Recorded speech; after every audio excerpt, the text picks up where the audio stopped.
आनंद रामायण याग कांड 8वां सर्ग। अश्वमेध यज्ञ की पूर्णता पर श्री राम का अवभृत स्नान के लिए सरयू के तट पर स्थित श्री राम तीर्थ गमन। श्री राम की आज्ञा से लक्ष्मण जी का यात्रा की समग्र व्यवस्था करना। यात्रा महोत्सव का वर्णन। श्री रामदास बोले, हे विष्णुदास, चैत्र मास के शुक्ल पक्ष की नवमी तिथि को श्री राम जन्म उत्सव के अवसर पर अश्वमेध यज्ञ के संपूर्ण फल की प्राप्ति के लिए गुरु वशिष्ठ जी ने अववृत्त स्नान यज्ञ के पूर्ण होने पर विधि पूर्वक किया जाने वाला स्नानोत्सव करने के लिए श्री रामचंद्र जी से कहा और उन्होंने अधिक विलंब करने पर सूर्य का ताप प्रचंड हो जाएगा, इस भय से राम से शीघ्रता करने के लिए भी कहा। मुनि श्रेष्ठ वशिष्ठ जी के वचनों को सुनकर श्री राम लक्ष्मण से बोले, आज अवभृत स्नान संपादित करने के लिए मैं बड़े ही समारोह पूर्वक राम तीर्थ जाऊंगा, अतः तुम्हें मैं जो कहता हूँ उसे शीघ्र ही पूरा कर लेना। तुम सभी राजाओं को आज्ञा प्रदान कर दो कि वे अपनी सेना तथा हाथी घोड़ों आदि वाहनों के साथ सुसज्जित होकर शीघ्र ही यज्ञ मंडप में उपस्थित हो जाएं। उन सभी के आने पर पालकियों, रथों, हाथियों, घोड़ों, ऊंटों समन्वित अपनी सेना भी एकत्र करो। 9 प्रकार के वाद्यों की ध्वनि करवाई जाए और तुरही आदि का जय घोष भी होता रहे। यज्ञ मंडप को चारों ओर से पताका, ध्वजा, तोरण तथा मोती और मूंगों की मालाओं तथा पुष्पों के हारों से सुसज्जित कर दिया जाए। यज्ञ मंडप से लेकर राम तीर्थ तक मार्ग में तथा सरयू जी के बालूमय प्रदेश में भी सर्वत्र केले तथा ईख के स्तंभों को स्थापित कर दिया जाए। मिट्टी से बने पात्रों, गमलों को स्थान स्थान पर रखकर पुष्पक वाटिकाएं बनाई जाए। राम तीर्थ जाने का मार्ग चंदन मिश्रित सुगंधित जल से सींच दिया जाए। मार्ग में फूल और रेशमी आदि वस्त्र बिछा दिए जाए। मैंने जो कुछ नहीं बताया है अन्य भी वह सब यथा योग्य व्यवस्था तुम बिना मेरी आज्ञा लिए शीघ्र ही करवा लो। आपकी जैसी आज्ञा कहकर वह सारी व्यवस्था लक्ष्मण ने शीघ्र ही करवा ली। तदंतर ऋत्विजों ने यात्रा से पूर्व की जाने वाली गमनेष्टि को विस्तार पूर्वक किया। घोड़ों से जुते हुए रथ में अग्नि तथा सभी पात्रों को यथास्थान स्थापित करके राम तथा सीता को रथ में चढ़ाकर ऋत्विजों ने साथ गुरु वशिष्ठ भी रथारूढ़ हो गए। जब सम्राट श्री रामचंद्र सुवर्ण निर्मित उस रथ पर विराजमान हो गए तब मुनिगण चारों ओर से वेद मंत्रों की ध्वनि करने लगे। बंदी जनों द्वारा स्तुति गान किए जाते हुए श्री राम ने बड़ी ही प्रसन्नता पूर्वक धीरे धीरे राम तीर्थ के लिए प्रस्थान किया। सबसे आगे पताकाओं से सुशोभित हाथी चल रहे थे, उसके पीछे घोड़ों की सेना थी। तदंतर घोड़े पर सवार सैनिक तुरही के जय घोष के साथ चल रहे थे और फिर चित्र विचित्र प्रकार की पगड़ियों को पहने हुए तथा हाथ में दंड धारण किए हुए राजा के दूत जा रहे थे। तदंतर बंदीजन, नट नर्तक और फिर देवता और गंधर्व चल रहे थे। उनके पीछे श्री राम और सीता ऋत्विक जनों के साथ अग्नि को साथ लेकर रथ में स्थित होकर चल रहे थे। तदंतर सभी मुनीश्वर, फिर ऋषि पत्नियां, तदंतर राजरानियां, ये सभी धीरे धीरे आगे बढ़ने लगी। उनके पीछे पीछे विविध प्रकार के वाहनों में स्थित होकर क्षत्रिय राजागण चल रहे थे। उनके पीछे पीछे उनकी सेनाएं चल रही थी। उनके पीछे राजाओं के सेवक चल रहे थे। तदंतर 9 प्रकार के वाद्यों की ध्वनि के साथ श्रेष्ठ हाथी, उनके पीछे बाण आदि शस्त्रों परिपूरित सकट धारण किए ऊंट, फिर उनके शिल्पी चल रहे थे। उनके पीछे भूमि की नाप जोख करने वाले कार्यकर्ता हाथ में रस्सी तथा कुदाल आदि लिए हुए चल रहे थे। इस प्रकार से बड़े ही समारोह पूर्वक आनंदित होते हुए वे संपूर्ण जन समुदाय यथाक्रम राम तीर्थ के लिए आगे बढ़ रहा था। उस समय वाद्य बजाने वाले वाद्य बजाने लगे, अनेक प्रकार के नृत्य होने लगे, मुनि पत्नियां और राजरानियां श्री राम पर पुष्प वृष्टि करने लगी। मार्ग में बंदी जन रघुत्तम श्री राम का गुणगान करते हुए चल रहे थे। गंधर्वगण षड्ज ऋषभ आदि स्वरों में प्रसन्नता पूर्वक श्री राम की कीर्ति गाथा का गान कर रहे थे। मुनिजन एवं ब्राह्मण उदात्त अनुदात्त आदि स्वरों सहित वेद मंत्रों का घोष कर रहे थे। इस प्रकार से श्री रामचंद्र मार्ग में अनेक प्रकार के कौतुकों को देखते हुए सीता को साथ धीरे धीरे आगे बढ़ रहे थे। चंवर डुलाने वाले उन पर चंवर एवं पंख झलते हुए चल रहे थे। उस समय मार्ग में श्री राम एवं देवी सीता के मुख कमल की झांकी का दर्शन करने के लिए उमड़े जन समूह में परस्पर कोलाहल होने लगा।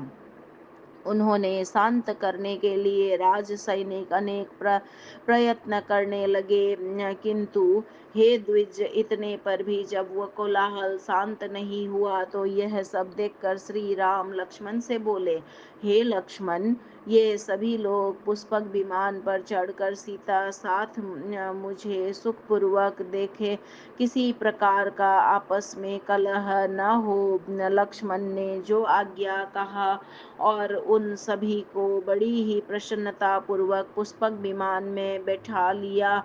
तब पुष्पक विमान में स्थित होकर उन सभी ने अत्यंत मनोरम श्री राम को देवी सीता के साथ जाते हुए देखा। भगवान श्री सीताराम की मनोहर झांकी का दर्शन करके कुछ लोग कहने लगे, आज हम लोग धन्य हो गए, हमारे सभी मनोरथ परिपूर्ण हो गए, जो कि आज हम लोग इस यज्ञ महोत्सव के अवसर पर इनका अपने नेत्रों से प्रत्यक्ष दर्शन कर रहे हैं। कुछ दूसरे लोग कहने लगे कि हमारे वे दोनों माता पिता धन्य है जिन्होंने हमें जन्म दिया है। उन्हीं के पुण्य प्रताप से आज हमें भगवान सीताराम का प्रत्यक्ष दर्शन हो रहा है। इस प्रकार के कौतूहल को देखते हुए श्री राम जा रहे थे। उसी समय अन्य स्त्रियों ने परस्पर परामर्श करके श्री जानकी दास जी के से जानकी जी ने समीप से प्रार्थना की और वे उन्हें भी पुष्पक विमान में बिठा ले। तब जानकी जी ने समीप में स्थित लक्ष्मण से कहा, ये स्त्रियां मुझसे पुष्पक विमान में बैठने के लिए प्रार्थना कर रही हैं, अतः तुम मेरी आज्ञा से इन सभी स्त्रियों को पुष्पक विमान में बनी हुई नारीशालाओं में बैठने की शीघ्र ही व्यवस्था कर दो। लक्ष्मण ने ठीक है ऐसा कहकर शीघ्र ही उन सभी स्त्रियों के पुष्पक विमान में बनी हुई नारीशालाओं में यथास्थान सुखपूर्वक बैठा दिया। तदंतर उन सभी स्त्रियों ने शाला के झरोखों से सीता सहित श्री राम का दर्शन किया और उन पर पुष्पों की वर्षा की। उस अववृत स्थान के उत्सव के अवसर पर मृदंग शंख पाणव नगाड़े तथा गौमुख आदि वाद्यों की मनोहर ध्वनि होने लगी। आनंदित होकर नर्तकियां नृत्य प्रस्तुत करने लगी। गायकों के समूह प्रसन्नता पूर्वक गीत गाने लगे। वीणा तथा वेणु आदि का नाद होने लगा। इस प्रकार उन सभी की समवेत ध्वनि आकाश मंडल को निनादित करने लगी। उस समय चित्र विचित्र ध्वजा पताकाओं के साथ हाथी घोड़े तथा रथों पर आरूढ़ सुसज्जित राजागण स्वर्ण की माला से सुशोभित होकर अपने सैनिकों के साथ चल रहे थे। यदु, संजय, काम्बोज, कुरु, कैकई तथा कौशल देश के राजा अपनी अपनी सेनाओं के साथ श्री राम का अनुगमन करते हुए पृथ्वी को कंपाते हुए चल रहे थे। यज्ञ सभासद ऋत्विज तथा द्विज श्रेष्ठ वेद ध्वनि करने लगे। देवता, ऋषि, पितृगण तथा गंधर्व पुष्प वृष्टि द्वारा श्री राम की स्तुति करने लगे। सुगंधित गंधादि अनुलेपन माला तथा उत्तम वस्त्राभूषणों से सुसज्जित नर नारियां आनंदित होकर परस्पर विनोद करने लगी। इसी प्रकार अनेक आनंददायी कौतूहलों को देखते हुए रथारूढ़ श्री राम सीता के साथ धीरे धीरे आगे बढ़ते हुए सरयू नदी के पवित्र तट पर स्थित अत्यंत शुभ तीर्थ राम तीर्थ पर आ पहुँचे। वहां पहुंचकर सीता सहित श्री राम रथ से उतरे और उस सरयू के जल में ऋत्विजों से घिरे श्री राम जलेष्टि को संपन्न किया।